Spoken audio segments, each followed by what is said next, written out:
अच्छा स्टूडेंट, हमने कहा कि वोल्ट मीटर की अपनी रेजिस्टेंस जो है वो बहुत हाई होनी चाहिए. It is necessary that resistance of the voltmeter be large compared to the circuit resistance across which the voltmeter is connected. अगर ऐसा नहीं होगा, वोल्टमीटर की अपनी रेजिस्टेंस हाई नहीं होगी, जैसे आपने देखा कि सेल है, एक cell having the chemicals in it has its own internal resistance. Cell की अपनी इंटरनल रेजिस्टेंस भी होती है. एक तो हम एक्सटर्नल खुद से लगाते हैं, एक सेल की अपनी रेजिस्टेंस होती है. इसी तरह वोल्टमीटर, जब हम गैल्वेनोमीटर को कन्वर्ट करते हैं वोल्टमीटर, तो उसकी अपनी रेजिस्टेंस जो है वो हम उसके सीरीज़ में हाई रेजिस्टेंस लगाते हैं ताकि ये अपने क्रॉस करंट जो है वो ड्रॉ ना करे और हमें सही एक्यूरेट जो है पोटेंशियल मैयर कर सकें हम वोल्टमीटर की मदद से. जब आप ये चैप्टर पढ़ेंगे 14, तो उसमें वोल्टमीटर की कंस्ट्रक्शन भी पढ़ेंगे, गैल्वेनोमीटर की कंस्ट्रक्शन भी पढ़ेंगे, एमीटर की कंस्ट्रक्शन भी पढ़ेंगे. तो आपको इजीली अंडरस्टैंड हो जाएगा कि इसका क्या मतलब है. वोल्टमीटर, जब गैल्वेनोमीटर वोल्टमीटर में कन्वर्ट किया जाता है तो उसके सीरीज़ में हाई रेजिस्टेंस लगाई जाती है, तो वो कन्वर्ट होता है इसमें वोल्टमीटर में. तो वोल्टमीटर की अपनी जो रेजिस्टेंस है वो बहुत ज़्यादा हाई होनी चाहिए ताकि वो अपने अक्रॉस जो है वो करंट फ्लो उसके ना हो सके और वो हमें एक्यूरेट पोटेंशियल जो है जो हम मेजर कर रहे हैं वो एक्यूरेट पोटेंशियल हम उससे मालूम कर सकें. ठीक है. सो जो सर्किट की करंट जो है उससे कम होगी, तो जो करंट है वो हमेशा कम रेजिस्टेंस वाला पाथ जो है वो ढूंढती है. ठीक है. वो वहाँ से फ़्लो करती है करंट हमेशा जहाँ कम रेजिस्टेंस है, और वो उस कम रेजिस्टेंस वाले पाथ से फ़्लो करेगी.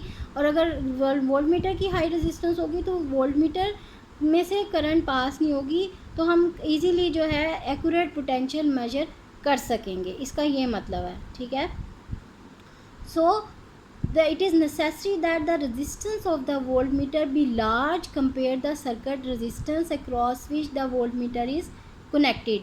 मीन्स करंट पास तो होगी लेकिन सर्किट में से पास होगी, सर्किट की रेजिस्टेंस में से पास होगी, वोल्ट मीटर में से पास नहीं होना शुरू हो जाएगी, वरना तो वो अपने अक्रॉस ही करंट ड्रॉ करना शुरू कर देगा. ठीक है. Which is not required. अब देखें कि otherwise an appreciable current will flow through the voltmeter which will alter the circuit current and the potential different to be measure. अगर अपने ही गिर्द वो पोटेंशियल ड्रॉ करना, अपने ही गिर्द वो करंट ड्रॉ करना शुरू कर देगा वोल्टमीटर, तो इसका मतलब है सर्किट की करंट तो चेंज हो जाएगी और पोटेंशियल भी हम एक्यूरेट मेजर नहीं कर सकेंगे. इसलिए वोल्टमीटर की अपनी रेजिस्टेंस जो है वो बहुत ज़्यादा हाई होनी चाहिए. Thus the voltmeter can read the correct potential difference only when it does not draw any current from the circuit across which it is connected. Student, underline this. That is very important line for your MCQs also, for your exams also. An ideal voltmeter would have an infinite resistance. Underline this line also कि ideal जो voltmeter है उसकी अपनी infinite resistance होती है. ठीक है. देखें यहाँ पे ये रेजिस्टेंस लगी हुई है. ठीक है. ये हमारे पास ये सर्किट है, ये हम गैल्वेनोमीटर लगा हुआ है. ठीक है. ये बैटरी लगी हुई है. अब हम पोटेंशियोमीटर की तरफ आते हैं कि पोटेंशियोमीटर जो है हम उससे कैसे मेजर करते हैं potential difference. There are some potential measuring instruments such as digital voltmeter and cathode ray oscilloscope which practically do not draw any current from the circuit because of their large resistance. कुछ ऐसे हैं practical instrument जैसे कि cathode ray oscilloscope है और digital voltmeter. Underline this student, also important for your MCQs. ये practically अपने across current को ड्रॉ नहीं होने देते और सर्किट की करंट को अल्टर नहीं होने देते क्योंकि इनकी अपनी बहुत ज़्यादा लार्ज रेजिस्टेंस होती है. So these are the accurate potential measuring instrument. इससे बहुत एक्यूरेट पोटेंशियल मेजर हो सकती है डिजिटल वोल्टमीटर से और कैथोड रे ऑसिलोस्कोप से. लेकिन these are very expensive and difficult to use. ठीक है. इसलिए हम कोई ऐसा इंस्ट्रूमेंट चाह रहे हैं जो कि एक्सपेंसिव भी ना हो और जिसको इजीली हैंडल भी कर सकें और वो अपने अक्रॉस जो है वो करंट ड्रॉ ना करें, ठीक है। So that is the potentiometer, a very simple instrument which can measure and compare potential difference accurately is a potentiometer. Underline this line student, that is also very important for your MCQs कि potentiometer जो है ये cheap भी है और ये बहुत accurate है as compare two volt meter, कि इससे हम बहुत एक्यूरेट जो है पोटेंशियल डिफरेंस जो है वो मालूम कर सकते हैं और कंपेयर भी कर सकते हैं, ठीक है। Because it does not draw any current across it, this is the main working principle of potentiometer.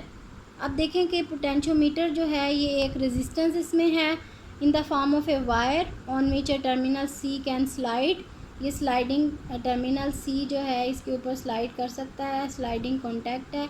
Resistance between A and C can vary from 0 to R, 0 से R जो है वो वेरी कर रही है ए और सी के दरमियान में। As the sliding contact C is move from A to B. अब बैटरी जो है वो हमने EMF E जो है इसकी बैटरी लगाई हुई है इस रेजिस्टेंस के अक्रॉस। करंट जो फ्लो हो रही है वो कितनी है, I is equals to V is equals to IR होती है ना, तो I is equals to V over R, V की जगह हमने E लिख दिया है। If we represent the resistance between A through it is through if we represent the resistance between A and C by small r, the potential drop between these points will be R into I is equals to R E over capital R। देखें हमारे पास ये जो है A point के दरमियान में और C point, ये C जो है that is the sliding contact, ये मूव कर रहा है। जैसे हमने उसमें पढ़ा था रियोस्टैट में C is the sliding contact, उसको हम मूव कर सकते हैं और उससे उसके मूव करने से क्या होगा, रेजिस्टेंस वेरी कर सकते हैं। रेजिस्टेंस वेरी करने से हम उसको कम ज़्यादा उसकी वैल्यू कर सकते हैं, एडजस्ट कर सकते हैं। कैपिटल R जो है वो हमने खुद लगाई है, ठीक है, ये कैपिटल R ये लगी हुई है, और स्मॉल r वो वाली वैल्यू है जो ये स्लाइडिंग कॉन्टैक्ट जहाँ टच करेगा वो उतनी वैल्यूज जो है एडजस्टेबल हो जाएगी स्मॉल r की फॉर्म में इस सर्किट में, ठीक है। और कैपिटल R तो उसकी टोटल रेजिस्टेंस है। अब क्या होगा कि जो पोटेंशियल ड्रॉप हो रही है उसके C के और A के दरमियान में, इन दो पॉइंट्स के दरमियान में वो हमारे पास V is equals to IR होता है ना, तो ये कितनी हो जाएगी, I इंटू स्मॉल r हो जाएगा। स्मॉल r इसलिए कि C जो है जिस पॉइंट पे हम उसको रखेंगे तो स्मॉल r उसकी रेजिस्टेंस उतनी रेजिस्टेंस कनेक्ट हो जाएगी, ठीक है। तो ये किसके इक्वल है, R E over R, I की जगह हमने क्या लिख दिया स्टूडेंट, I की जगह हमने ये लिख दिया capital E over capital R, I की जगह लिख दिया तो स्मॉल r तो वैसे रहा, ठीक है। तो ये इक्वेशन हमारे पास बन गई। C जो है मूव करेंगे A से B की तरफ, A से B की तरफ C को मूव करेंगे, ठीक है। R जो है वो वेरी होगा कहाँ से, 0 से कैपिटल R तक वेरी होगा। अगर हम C को मूव करेंगे A से B की तरफ तो R जो है वो वेरी होगा 0 से कैपिटल R की तरफ। And the potential drop between A and C changes from 0 to E, और जो पोटेंशियल ड्रॉप हो रहा है वो भी वेरी कर जाएगा, 0 से कैपिटल E तक वेरी करेगा।